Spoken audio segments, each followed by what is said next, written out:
오늘 저에게 주신 하나님 말씀 함께 보겠습니다. 로마서 11장 25절에서 32절까지 제가 한 절 여러분이 한 절 교독하도록 하겠습니다. 형제들아 너희가 스스로 지혜 있다 하면서 이 신비를 너희가 모르기를 내가 원하지 아니하노니 이 신비는 이방인의 충만한 수가 들어오기까지 이스라엘의 더러는 우둔하게 된 것이라.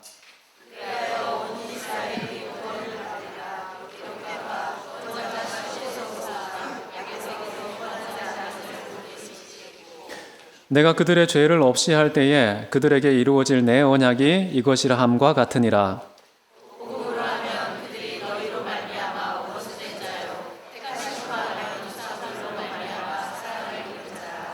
하나님의 은사와 부르심에는 후회하심이 없느니라.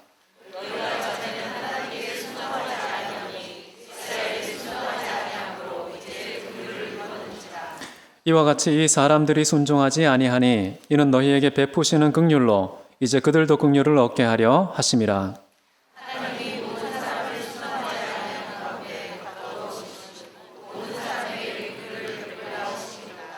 아멘. 오늘 하나님의 확고한 언약이라는 제목으로 하나님 말씀 함께 나누기를 원합니다. 구원이 유대인과 함께 시작되고 이방인의 손으로 넘어가고 다시 그 복음이 마지막에 유대인에게 돌아올 것이다. 이것이 바로 하나님의 섭리라고 이야기한 이 바울은 이제 이방인을 향해서 자신의 구원에 대해 자만하지 않도록 경계하고 있습니다. 유대인의 일부가 하나님을 거역하고 이로써 이방인이 하나님의 긍휼을 얻은 것처럼 이제 불순종한 유대인이 다시 시기심을 가지고서 주님께로 돌아와 하나님의 동일한 긍휼을 얻게 될 것이다 라는 이런 역사적인 흐름. 이 역사적인 흐름은 단순히 바울이 똑똑했기 때문에 파악한 것이 아니라 이미 하나님께서 수백 년 전에 선지자의 입술을 통해서 말씀하신 예언의 결과라는 사실을 오늘 본문에서 증명하고 있습니다. 구원의 이러한 역사적 전모는 인간 누군가가 기획한 것이 아니라 사람이 이렇게 몰아가는 것이 아니라 하나님께서 만세전부터 정하신 계획, 그리고 하나님의 사람들을 통해서 끊임없이 말씀하신 그 예언에 의해서 밝히신 것인데 하나님에 의해 시작되고 하나님에 의해 이루어질 그런 우주의 드라마라는 사실을 잘 이해할 수 있습니다. 25절을 먼저 보십시오. 형제들아 너희가 스스로 지혜했다 하면서 이 신비를 너희가 모르기를 내가 원하지 아니하노니 라고 말씀하고 있습니다. 그러면 신비라는 말은 미스테리온이라는 건데요. 여러분 여기에 보면 이게 미스테리온에서 앞부분이 뮤트라고 나오죠. 이게 뮤트라는 거 여러분 텔레비 보다가 소리를 없앨 때 어떻게 합니까? 뮤트 누르면 소리가 멈추잖아요. 그래서 입을 다물게 하다라는 뜻입니다. 신비라는 말의 어원은 입을 다물게 하다라는 것인데요. 왜냐하면 신비는 인간이 자기의 지성으로 스스로 알지 못하는 것이기 때문에 말할 수도 없는 것이어서 입을 꾹 다물어야 하는 것이죠. 하나님의 은혜로 말미암아 계시로 알게 하셔야만 비로소 알게 되는 신비, 그런 신비에 대해서 사도 바울은 이 신비를 모르게 되면 스스로 지혜로운 것처럼 자만하게 된다라고 말합니다. 이 신비를 알게 되면 어떻게 된다는 뜻일까요? 겸손하게 자신을 낮추게 된다라는 것이죠. 이 신비에 대한 지식의 여부가 교만과 겸손을 좌우할 것이기 때문에 결국에 사도 바울은 너희가 알기를 원한다, 이 신비를 이라고 말합니다. 근데 참 특이한 것은 대부분의 좀 똑똑한 사람들은요, 누군가가 알려주는 것은 싫어합니다. 내가 스스로 내 지성의 주인이 되어서 알아가는 것을 좋아하지, 남이 알아낸 것을 자신의 권위를 따라서 나에게 강요한 알림은 불쾌하게 생각하는 경향을 갖습니다. 교만한 사람의 형식이죠. 여러분 신비라는 것은, 하나님의 신비라는 것은 사람들이 아무리 지성에 몸부림을 쳐서 아무리 수고하고 땀 흘린다 할지라도 알지 못하는 것이 신비입니다. 자, 그런데 그런 신비도 나는 알아낼 수 있어. 자기의 능력과 지성을 신뢰하면서 스스로 탐구해서 밝혀내는 그것, 그런 것에서 묘한 쾌감과 만족감을 얻는 게 사람들의 모습 아닙니까? 외부에서 알려지는 것을 그대로 수용하면 어떤 현상이 나타납니까? 내가 스스로 알 수 있는 것보다는 밖에 있는 어떤 것의 권위에 의존해서 받아들이는 거기 때문에 나는 권위에 있어서 어떤 계시의 내용보다는 낫다는 것이 나타나는 것이죠. 그게 싫은 겁니다. 내가 왜 누구보다 낮아야 해? 내가 왜 어떤 누군가의 권위에 의존해서 뭔가를 알아야만 해? 나는 내가 스스로 주인이 되어서 내가 아는 자가 되어야 된다. 이런 주체의식, 그런 것을 앞세우면서 신비를 스스로 탐구하는 사람이 있는데요. 결과는 어떻게 될까요? 인간에 의해서 알려줄 수 없는 신비는 인간이 스스로 알았다고 할지라도 다른 사람들의 공감대를 형성하고 알았다고 합의를 볼지라도 안 것이 아닙니다. 그럼에도 불구하고 알았다고 착각하면서 스스로 교만에 부풀어지는 그런 현상이 나타나는 것이죠. 그렇기 때문에 이 신비는 누군가의 권위에 의해서 알려져야만 하는 것이고, 사도 바울은 특히 하나님의 계시를 크게 받은 사람입니다. 그래서 사단의 가시를 통해서 제어해야 될 정도로 막대한 계시를 받은 사람이기 때문에 그 하나님의 계시의 권위에 힘입어서 내가 이제 이 비밀을 알려줄게 라고 하고서 이 비밀의 보따리를 푸는 것이죠. 성경의 권위에 의해서 신비를 깨닫고 그 깨달은 신비를 타인에게 나눠주는 것, 그렇게 할 때에만 비로소 우리는 겸손하게 된다. 근데 이런 성경의 권위에 의존해서 신적인 기원을 가진 이 계시의 근거에서 비밀을 알았을 때에는 겸손하게 되고 스스로를 낮추게 된다라는 것이죠. 자, 그 신비의 내용이 어떤 것입니까? 뒷부분에 보시면 이 신비는 이방인의 충만한 수가 들어오기까지 이스라엘의 더러는 우둔하게 된 것이다 라고 말합니다. 그래서 온 이스라엘이 구원을 받을 것이다 라는 것이죠. 먼저 유대인들이 하나님 복음을 받았습니다. 그런데 이들이 불순종하고 하나님을 신뢰하지 않았기 때문에 결국 이 복음이 이방인에게로 넘어갔죠. 그리고 난 다음에 결국에는 모든 유대인들이 구원을 받게 될 것이다 라는 이 세 토막을 얘기합니다. 지금 바울의 시대는 언제일까요? 두 번째 토막에 해당하는 것입니다. 유대인이 복음을 거절하고 이방인이 복음을 접수한 이런 상황에서 지금 자기는 어떤 사람으로 부름받은 것입니까? 나는 이방인의 사도로 부름을 받았다는 겁니다. 이 두 번째 역사의 토막에 자기는 참여하고 있고, 그리고 이방인의 사도라는 그런 직분과 배역을 맡아서 이 역사의 무대에 등장하고 있다는 것. 그래서 이 이방인의 복음이 수가 차면은 땅끝까지 이르러서 복음이 모든 민족에게 전파되면, 그러면은 결국에는 유대인들이 다 돌아오게 될 것이다. 유대인 전부가 구원을 받게 될 것이다 라는 역사의 큰 흐름 속에 자기는 역사의 끝자락에 있지 않고 두 번째 토막에 있다는 사실을 밝히면서 나는 이방인에게 목숨을 걸고 복음을 전가하고 있다 라고 지금 밝히는 것이죠. 자, 여기서 좀 몇 가지 살펴보고 싶은데요. 첫 번째는 여기에 나오는 것 중에 특별히 이스라엘 전부라는 말, 온 이스라엘이라는 표현이 나오는데요. 이것은 혈통적인 이스라엘 전부를 말하는 것은 아닙니다. 왜냐하면 만약에 그렇다면은 이스라엘 백성들이 태어나고 죽고 태어나고 죽고 계속해서 그럴 텐데, 혈통적인 이스라엘 전부라고 하면 이 과거와 현재 미래 모든 이스라엘 혈통을 가진 민족은 다 구원을 받아야 된다는 말이 될 텐데 그렇지 않고요. 하나님께서 택하신 자들 전부, 그 택하신 자들의 분류는 유대인 중에서 택함을 받은 모든 사람들이 주님께 돌아오게 된다.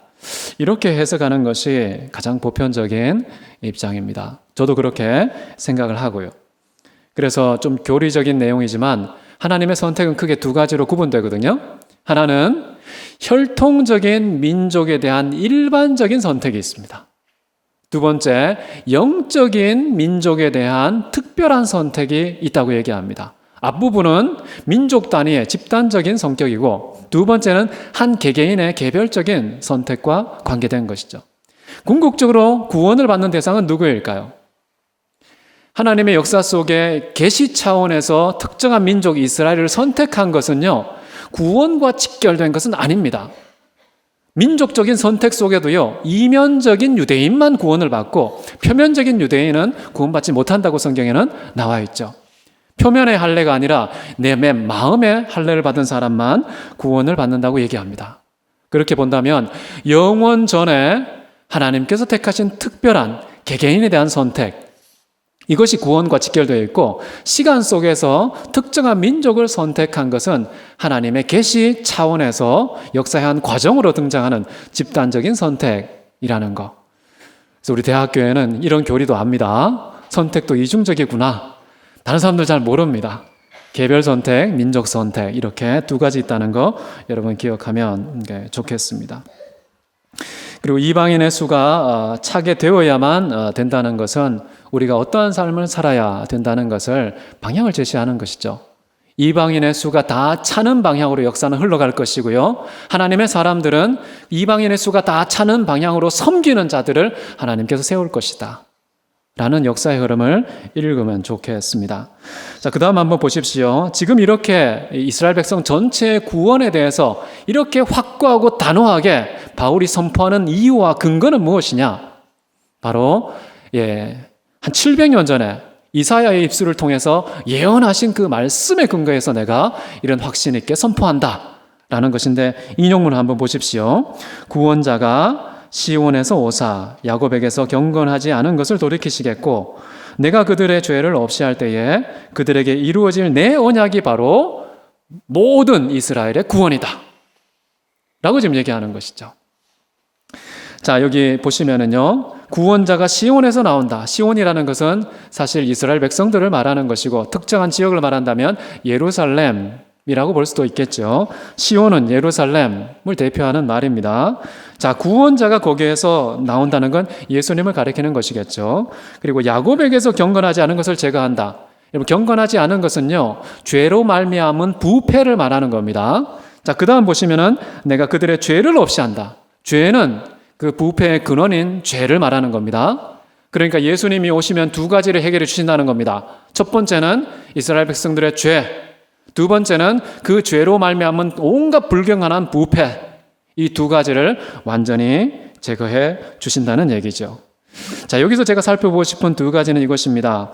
구원자라는 말입니다. 여기서 구원자라는 말의 히브리어 대응어는 뭐냐 하면요, 고엘이라는 말입니다. 그래서 이사야서 59장 20절을 보면은 구원자라는 말이 나오는데요, 히브리어 원어를 보면은 고엘이라는 말이 나옵니다. 굉장히 중요한 말입니다. 여러분, 유대인에게는 고엘이라는 제도가 있습니다. 제도. 이 고엘의 신분을 갖고 있는 사람은요, 이 친족들에 대해서, 형제 자매들에 대해서 네 가지의 책임을 가지고 있습니다. 첫 번째는 경제적인 책임인데요. 만약에 형제가 너무너무 가난해서 땅을 누군가에게 팔아버릴 수밖에 없었다, 그런 것을 보고서 그 사람을 대신해서 땅값을 지불하고 그 땅을 다시 찾아오는 그런 역할을 해주는 사람이 고엘이라는 것입니다. 두 번째는요, 너무너무 가난해서 이제 먹고 살 수 없기 때문에 빚을 지게 되고, 그 빚 때문에 자기의 몸을 종으로 팔아야만 하는 그런 상황이 발생하겠죠. 종으로 팔린 형제의 몸값을 대신 지불하고 그를 종의 신분에서 자유케 해주는 그런 책임, 그런 책임이 바로 고엘에게 있다. 이게 이제 첫 번째 경제적인 책임에 대한 것입니다. 두 번째는요, 혈통적인 책임이 있습니다. 만약에 이 형제가 결혼을 했는데 자식을 낳지 못하고 죽었어요. 그러면 어떻게 해야 됩니까? 그 형제의 대를 이어서 자녀를 낳아줘야 될 책임, 아들을 낳아줘야 될 책임이 고엘에게 있다는 것입니다.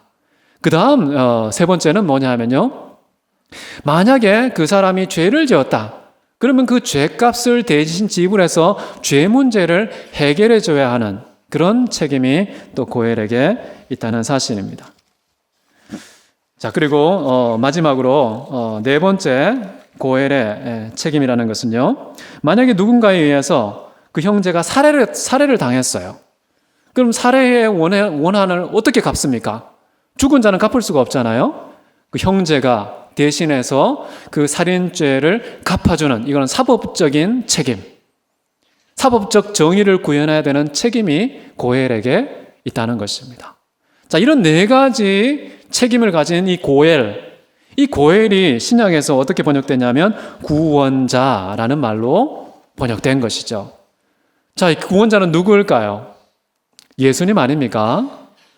예수님이 바로 우리의 고엘이신 것이죠. 사실 우리는 연약해서 어떻게 됐습니까? 에덴의 땅을 상실했잖아요. 영적으로 너무 피폐하고 가난해져서 결국에는 에덴을 상실했을 때 이 고엘이신 예수님으로 말미암아 우리는 약속의 땅을 다시 되찾게 되는 겁니다. 두 번째, 우리는요 너무너무 빚이 많습니다. 이 죄의 빚이라는 거 이루 말할 수 없습니다. 그런데 그 죄의 빚 때문에 우리는 죄의 노예, 죄의 종이 되었는데 예수님은 그 모든 것을 대신 몸값을 다 갚아주심으로 십자가에 달려 자신의 몸을 들여서 몸값을 다 갚으시고 우리를 어떻게 했습니까? 죄와 사망의 법에서 해방시켜서 성령의 생명의 법으로 우리를 자유케 하시는 그런 고엘의 역할을 우리에게 해주신 분이다 라는 것이죠. 나아가서 우리의 모든 죄, 우리의 모든 부패성, 그것을 예수 그리스도의 완전한 순종을 통해서 우리로 하여금 의로운 자가 되게 하시도록 당신의 의로움을 물려주셨기 때문에 우리는 모든 죄 문제를 해결하게 되었다라는 것이죠. 마지막 고엘의 책임은 뭐라고 그랬습니까? 사법적인 책임이죠. 여러분, 죄를 지으면 결국엔 어떻게 됩니까? 정령 죽습니다. 결국 죄를 짓게 함으로써 살인을 하는 그런 것인데 이것을 저지른 태초부터 지금도 계속해서 살인을 저지르고 있는 존재는 누구입니까? 단순히 이렇게 칼을 찌르거나 숨통을 끊거나 하는 이런 물리적인 살인 말고요. 하나님 앞에서 영원한 생명이 끊어지게 하는 그런 죄를 짓게 해서 살인을 저지르는 영적 살인의 원흉은 누구입니까? 마귀 아닙니까? 태초부터 아담과 하와로 하여금 죄를 짓게 만들었기 때문에 결국에는 사망의 원고 아닙니까? 그래서 태초부터 저는 살인자라고 신약에서는 평가를 합니다. 그 살인자에 대해서 보복을 누가 해주신다는 겁니까? 예수님이 해주시는 거예요. 어떻게 하셨습니까? 머리를 상하게 하셨죠. 머리를 박살낸 겁니다. 이 창세기 3장 15절에 보면은 이 뱀이 너의 발꿈치를 상하게 할 것이고 그런데 그 아들이 그 씨가 결국 뱀의 머리를 상하게 할 것이다. 머리가 박살나는 이 보복, 사법적인 정의를 예수님께서 십자가 위에서 이루신 겁니다. 물론 예수님이 죽으시는 방식으로 사단의 머리가 박살나는 굉장히 역설적인 그런 내용이지만 어쨌든 예수님께서는 우리에게 고엘이 되셨다는 것. 이것은 예수님의 은혜입니다. 이 은혜를 받은 자는 또 어떻게 살아야 될까요? 고엘의 정신으로 살아야 된다라는 거예요. 사도 바울이 지금 어떻게 살고 있습니까? 고엘의 심장으로 자기 동족의 구원을 위한 것이라면 내 생명이 끊어질지라도 예수 그리스도의 영원한 사랑으로부터 단절된다 할지라도 내 민족, 동족, 혈족의 구원을 내가 바라는 바다 라고 얘기하지 않습니까? 고엘의 심장이 그 가슴에서 뛰지 않고서야 어떻게 이런 고백을 할 수 있습니까? 어떻게 이런 고엘의 삶을 살 수가 있습니까? 불가능한 것이죠. 예수님의 그 고엘의 은혜를 받은 자들은요, 내가 속한 공동체 안에서 고엘의 사명을 감당하는 사람이 되어야 된다 라는 것이 첫 번째 돌아볼 일이고요. 그 다음 보시면은 뒷부분에 27절 뒷부분에 보시면요, 이것은 곧 내 언약이다 라고 말합니다. 하나님의 말씀이죠. 하나님이 맺으신 언약이라는 거, 이 내 언약이라는 말을 원문 그대로 번역하면요, 나에게서 나온 언약이다 라는 겁니다. 이게 언약의 신적인 기원을 강조하는 말이에요. 언약의 출처가 어디냐? 누구에게서 시작되고 누구에게서 끝나느냐? 그 언약의 처음과 나중, 시작과 마지막은 바로 하나님 자신이다 라는 것이 중요합니다. 이 대목에서 제가 두 가지를 살펴보고 싶은데요. 첫 번째는 도대체 언약이 뭐냐? 언약이라는 게 구약에서는요, 베리트라는 말입니다. 베리트. 이 베리트라는 말은 명사이고요, 어떤 동사에게서 왔겠죠. 동사는 뭐냐면 바라라는 겁니다. 바라. 이 바라라는 것은요, 자르다, 끊어내다, 쪼개다 라는 뜻을 갖고 있습니다. 왜 그런 어원에서 언약이라는 말이 나왔을까요? 원래 하나님과 사람 사이에 언약을 맺을 때에요, 고대 근동시대에는 풍습이 있습니다. 어떤 풍습이 있냐면 그 둘 사이의 언약을 보증하는 짐승 또는 제물을 잡습니다. 어떻게 잡냐면 반을 쪼갭니다. 반을 쪼개면은 그 사이로 뭐가 지나갑니까? 불이 지나가는 거예요. 특히 언약의 대표성을 띠는 아브라함, 하나님과 언약을 맺을 때 다 쪼갰죠. 그 사이로 불이 확 지나가서 하나님께서 그 언약을 체결하시는 그런 장면이 나옵니다. 이게 무슨 말이냐면요, 언약의 가치와 의미는 그 언약을 맺은 당사자의 생명보다 더 소중하다는 겁니다. 만약에 이 언약을 파괴했을 때에는 이 제물로 바친 짐승이 반으로 쪼개지는 것처럼 그 사람도 갈라져서 결국에는 죽임을 당할 것이다 라는 메시지가 언약에 아주 중요한 의미를 부여하는 것이죠. 생명보다 소중한 것이 뭐냐 하면 언약이라는 겁니다. 이 언약을 파괴했을 때 결국 어떻게 됐습니까? 태초에 에덴 동산에서 언약을 파괴했던 아담과 하와는 정령 영적 죽음을 당하게 되었죠. 택함 받은 이스라엘 백성들은 어떻게 됐습니까? 그 백성과 더불어서 하나님께서 언약을 맺으셨죠. 그 언약을 맺었을 때 이스라엘 백성들이 그 언약을 파괴했습니다. 결과는 어떻게 됐습니까? 둘로 쪼개졌죠.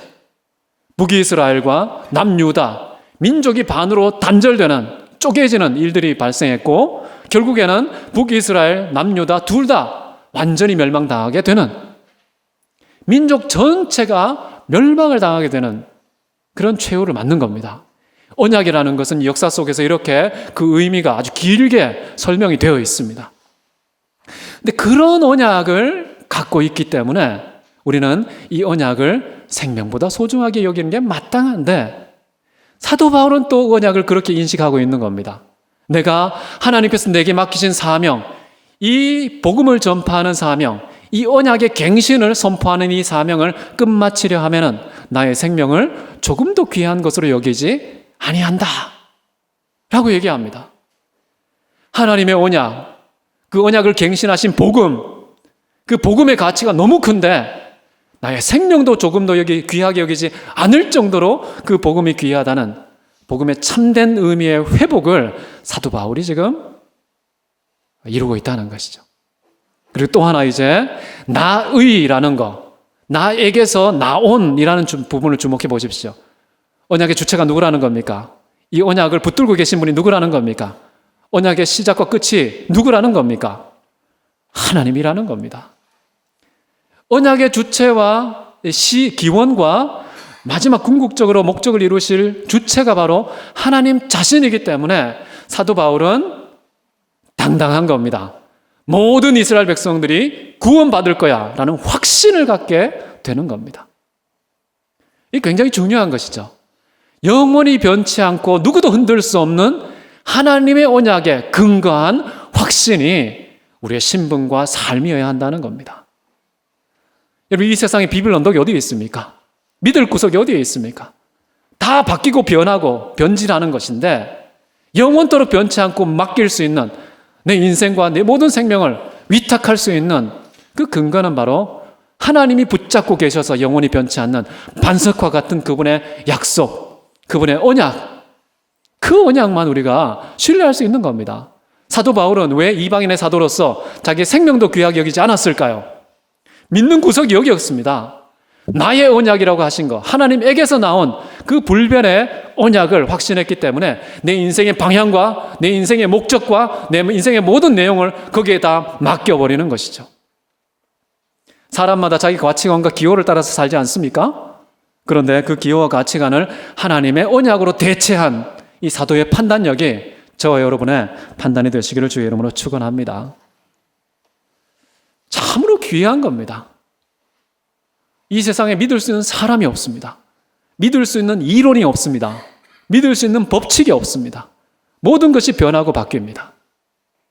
그럼에도 불구하고 우리에게 변치 않는 세세 무궁토록 유지되는 그 하나님의 약속, 천지와 만물이 녹아 없어질지라도 바뀌지 않는 하나님의 말씀, 그 언약의 말씀이 우리에게 있기 때문에 참 든든한 것이지요. 그런 신앙이 우리의 신앙이 될 수 있도록 함께 노력하는 저와 여러분 되길 바랍니다. 언약이 바뀌지 않은 이유는 두 가지입니다. 하나님의 언약이 바뀌지 않는 두 가지는, 첫 번째, 하나님께서 이스라엘 전부가 구원받기를 원하는 그분의 변치 않는 의지 때문입니다. 하나님의 뜻을 바꾸지 않습니다. 그 뜻, 하나님께서 원하시는 그 뜻이 첫 번째고요. 두 번째는 그 뜻을 꺾어버릴 만한 장애물, 더 능력이 있어서 하나님의 능력도 꺾을 수 있는 그런 장애물이 존재하지 않기 때문에 하나님의 전능하신 때문에 언약이 바뀌지 않는 겁니다. 하나님의 자비로운 의지와 하나님의 전능하신 능력이 있기 때문에 하나님께서 내뱉으신 그 말씀을 결코 시건치 않습니다. 누구도 바꿀 수 없습니다. 그런 하나님 믿음직하지 않습니까? 그것이 우리 인생의 믿을 구석이 되고 비빌 언덕이 되면 참 좋겠다는 생각을 갖습니다. 그 다음 절 한번 보십시오. 28절에 복음을 하면 그들이 너희로 말미암아 원수된 자요 택하심을 하면 조상으로 말미암아 사랑을 입은 자다. 자, 지금 현재 복음에 있어서는 적대심을 갖고 거절하기 때문에 원수가 되었습니다. 그러나 그럼에도 불구하고 하나님께서 조상들을 선택하시고 그 민족들을 선택한 그 선택의 근거에서 여전히 사랑을 입고 있는 자들이다. 복음의 대상이라는 겁니다. 선교의 대상이라는 겁니다. 예수 그리스도 메시아를 팔아넘긴 그런 원수로 여길 것이 아니라 언제든지 주께 돌아올 수 있는 모든 이스라엘 백성이 돌아올 수 있는 그런 대상으로 사랑하라는 것이죠. 그 다음 그 근거를 이렇게 말합니다. 왜냐하면 하나님의 은사와 부르심에는 후회하심이 없기 때문이다. 유대인들을 하나님 택하셨습니다.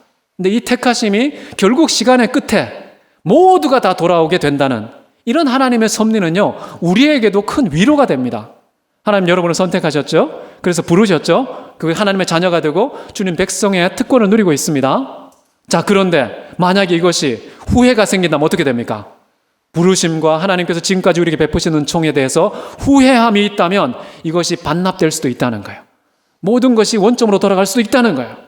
자, 그런데 유대인에 대한 은총과 부르심에 후회함과 변경이 없다는 이런 사실이 확실하다면 우리도 안심할 수 있는 겁니다.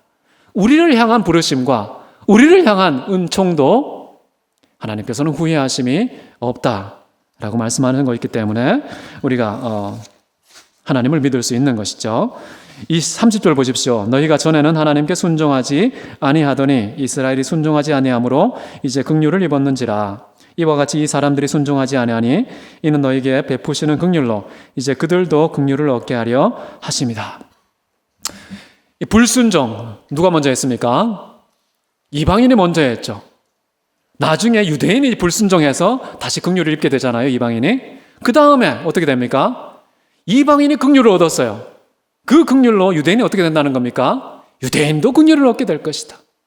이런 동질성이 있습니다. 불순종의 동질성, 긍휼의 동질성.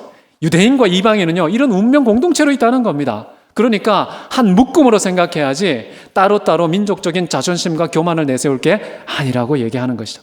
그런 차원에서 지금 이방인들에게 경고를 하고 있다. 마지막 절입니다. 하나님이 모든 사람을 순종하지 않은 가운데 가둬두시면 모든 사람에게 긍휼을 베풀려 하심이다. 이 인류의 역사가 이런 방식으로 이루어지는 모든 배후에는 모든 사람들을 죄 아래 가두면서 동시에 모든 자에게 구원을 베푸시는 하나님의 긍휼을 위함이라는 사실을 선언하고 있습니다. 자, 오늘 말씀을 요약합니다. 여러분, 지금 여러분이 속한 공동체에 고엘이 되십시오. 그리고 하나님의 언약의 근거에서 여러분의 인생의 방향과 목적을 설정하십시오. 그러면 흔들리거나 결코 실패함이 없는 정말 축복된 인생을 살게 될 것입니다. 고엘의 신분, 표면적으로는 손해지만요, 예수 그리스도를 가장 가까이 닮을 수 있는 유일한 비결이라는 사실.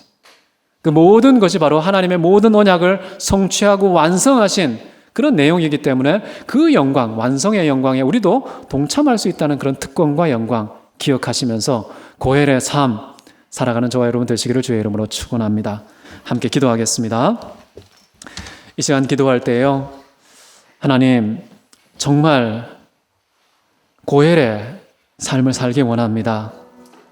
형제들의 가난을 돌아보게 하시고 형제들이 영적으로 많은 사람들에게 자녀를 잉태하는 축복이 임할 수 있도록 도와주시고 죄 가운데 빠져있는 자를 위해서 나의 죄인 것처럼 내가 엎드려 회개하며 기도하여 그 죄 문제를 해결하게 하옵시고, 사단의 유혹으로 말미암아 범죄하여서 영적 사망에 이른 자들을 다시금 복수하는, 사단의 모든 괴계를 파하는 그런 우리가 되게 도와주시기를 간절히 원합니다. 우리 전주대학교, 비전대학교, 영생고, 사대부고, 전주지역사회, 이 모두를 하나의 공동체로 가슴에 품고서 고혈의 막중한 사명을 잘 감당하는 우리와 대학교의 공동체가 되게 하옵소서. 함께 기도하도록 하겠습니다. 사랑이 많으신 아버지 하나님, 감사합니다. 주님, 저희들에게 넓은 마음을 주셔서 예수님께서 우리에게 베푸신 그 고혈의 축복과 은혜, 저희가 가만히 있지 아니하고 베풀고 나누는 자가 되게 도와주시옵소서. 예수님의 그 영광이 고혈의 충실한 역할에 있었음을 기억하게 도와주시고, 우리의 인생도 그 영광에 참여하는 자가 되도록 은혜 베풀어 주시기를 간절히 원합니다. 내 인생의 방향, 내 인생의 목적을 하나님의 언약에 두기를 간절히 원합니다. 이방인과 유대인 모두가 하나님 품으로 돌아오는 그 날을 소망하며 끊임없이 믿음을 경주하는 저희들 되게 도와주시옵소서. 어떤 불이익과 아픔과 고통이 따른다 할지라도 예수 그리스도께서 짊어지신 그 십자가 어깨에 짊어지고 끝까지 포기하지 않고 달려갈 수 있도록 우리를 붙잡아 주시옵소서. 살아계신 주님께서 이루실 것을 믿습니다. 사랑이 많으신 아버지 하나님, 죄인된 우리, 종되었던 우리, 땅을 잃어버렸던 우리, 영적으로 죽었던 우리, 친히 고혈이 되셔서 그 모든 것을 회복하신 예수 그리스도의 그 무한한 은혜, 망각하지 않는 삶을 살기 원합니다. 본받는 삶을 살기 원합니다. 나누는 삶을 살기 원합니다. 예수의 고혈의 그 삶이 나와 공동체 전체에 번져서 이 시대의 빛과 소금의 역할을 창실히 감당하는 우리 개인과 대학교에 될 수 있도록 성령으로 붙들어 주시고 하늘의 은총을 더하여 주옵소서. 존귀하신 예수 그리스도 이름으로 기도했습니다. 아멘.